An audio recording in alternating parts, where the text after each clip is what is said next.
Okay. Stephen, what are you busy doing? I'm giving him a tetanus vaccination. It's a great opportunity for you when he's down. Yes. This is the only way we can get to give them the vaccinations. It's not an essential vaccination, but it's one of the diseases they're prone to get in captivity, but we inoculate them at any chance we can.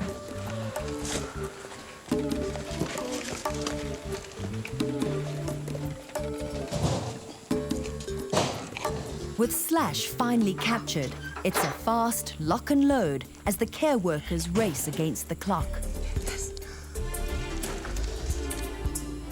There's still a long, slow drive ahead and camp to be set up at their destination before sundown. Hey, Corinne.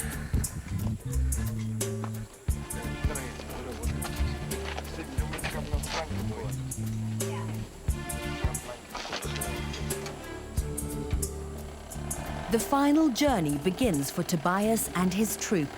A goodbye to their old home and the start of a new chapter.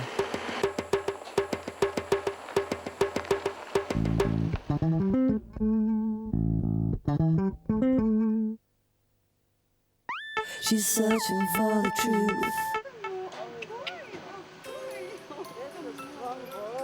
As some baboons leave, so new ones arrive. In Tanin, Rita welcomes the latest addition to the Care family.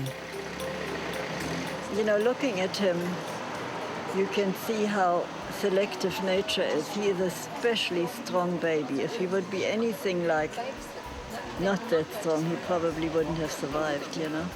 He's a very, look at his hands. He's going to be an enormously big, wonderful baboon.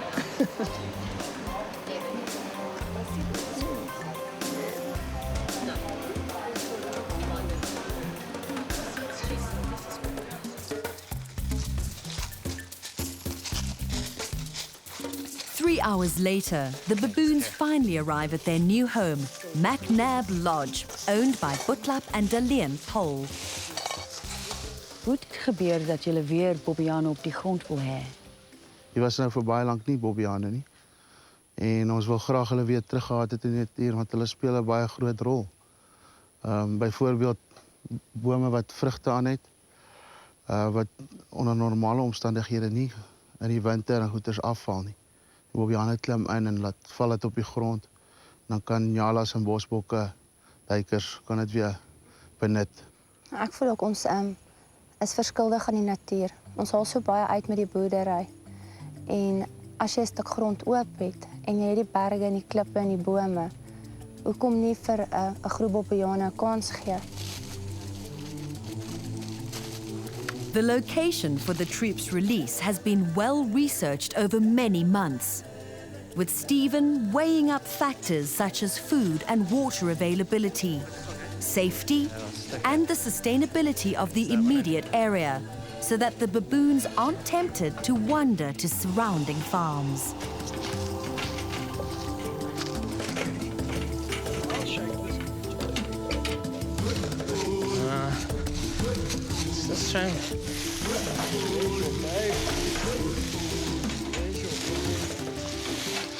From an observer's perspective, all of these baboons are incredibly calm, they're very quiet. And I think the reason is because they're surrounded by their friends. They know Stephen, Rita's here, Lee's feeding them oranges. They're also amongst family, their troop. So it's a very calm affair, this relocation. Come on.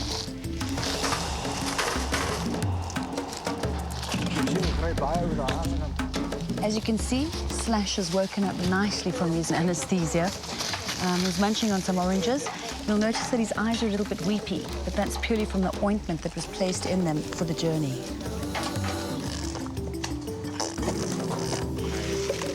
Stephen's putting the final touches to this encampment that he's busy making right now.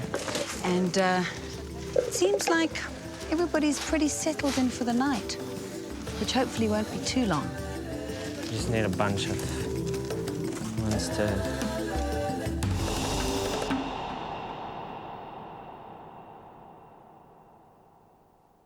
The fresh morning brings a sense of anticipation as the troop takes in the scents, the sights, and the sounds of their new home.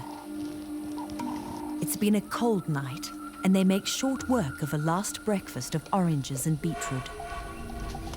Once back in nature, the baboons will again enjoy their preferred bushveld diet of seeds, marullas, wild fruits and berries, in addition to the grubs, insects and eggs they root out. Stephen, what is the first step in the release process? The first step will be gradually releasing them over a number of days. If you release them all at the same time, they will tend to run and they don't know where they are. So what we do is we release a few and keep a few back. And the few that stay back, when the ones that are released move off out of sight, the ones that are kept back here, they will call, say, "Where are you? Come back." So then if the guys that have been released move away too far, they can listen and say, there's our camp, and they will come back. And then gradually we release them, and once they get to know the immediate area, then we release the rest of the troop. Are you ready, Tobias? Freedom.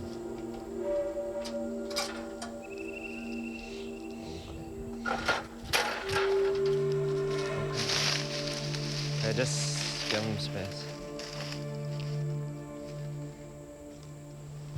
It's just nervous. This is he does this strut, the ears go back.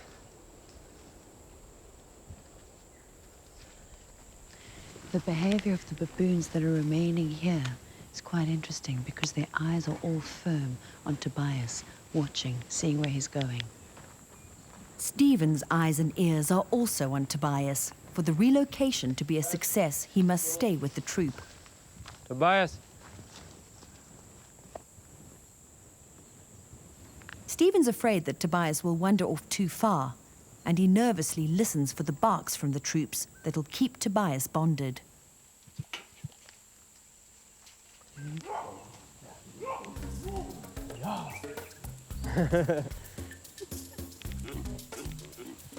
Unfortunately, that sentence Boracha to a few more days in the cage. Oh, really? Because if he's a good caller, then he's valuable to stay back here. Because when the rest start to go out and they go further and further and maybe lose their way, then if he keeps doing that, they can't lose their way.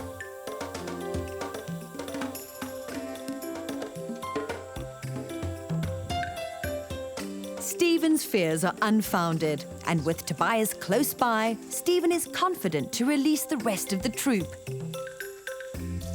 Baby Papaya and Mom Papaya, the loyal troop members, are out next. Soon followed by Slash, Jack, Baracha, and the others.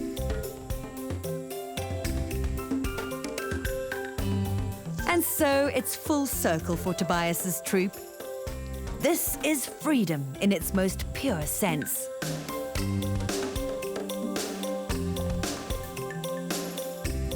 The older baboons return to the wild with the experience of Rita and Stephen's extraordinary care and love. And for Baby Papaya, well, it's the way a baboon's life should be. This has been a remarkable relocation and a remarkable story.